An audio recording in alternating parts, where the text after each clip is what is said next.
This Kalo was planted about the end of October, so it's getting about like 4 months old. But winter time, so everything grows slower.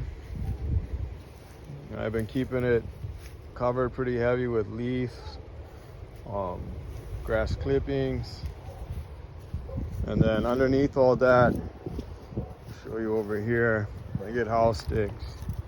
This helps deter the chickens a little bit. I had a compost pile over here, and when I took it out, I shoved 2 little huli in there. Figure, you know, even though it's winter time, it's not the best for plant, but yeah, whatever. But yeah, it's growing pretty good. I got this pile of how right outside of it. That's actually gonna create a windbreak for this side. I got some basil going already and some green onions and plant purslane.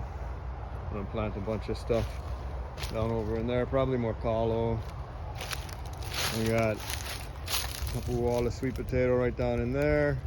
I'm hoping to just kind of pull the vines, let them go over this pile of sticks and leaves.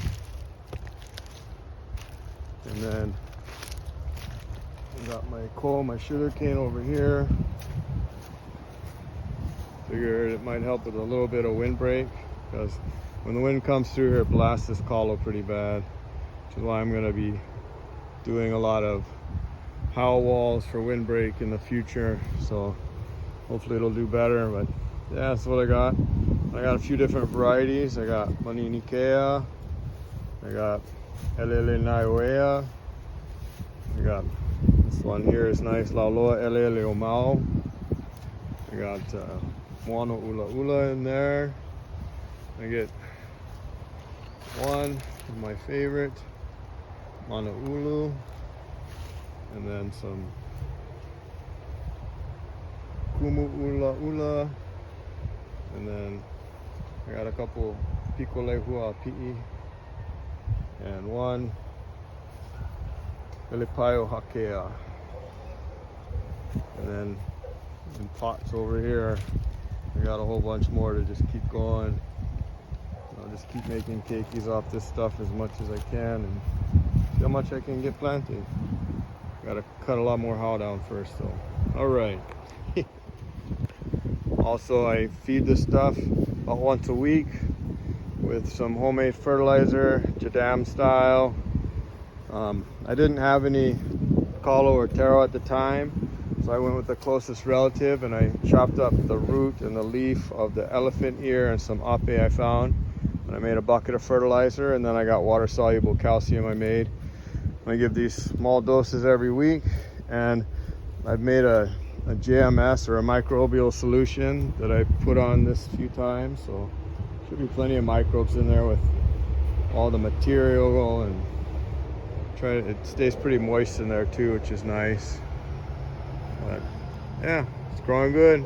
Just keep it going. Thought I should also mention, I never till this or nothing. I picked up what trash I could find, and I just dug a hole big enough to shove huli in, and half of that space in there looked like this. It was just grass.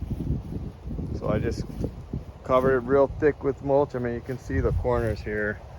Still yet some grass, but that's gonna happen because of this little wall. And this wall, again, this is to keep chickens from spreading the leaf out too much. A lot of what I did here is just chickens, because get plenty wild chickens here on Oahu. It's crazy. But yeah, so just work with what you got in your environment. So, you know, I usually use banana stems, but I never have. So this is all how, a little bit of coconut material, mostly that tall grass over there. I just come over here and I cut back and sickle. I don't know the right name. I just call it cane grass. And say I did the same thing over here with this aloe, which is doing good. It's about to flower. And this was actually the first Kalo I planted, so it's only like a week older than the other stuff though.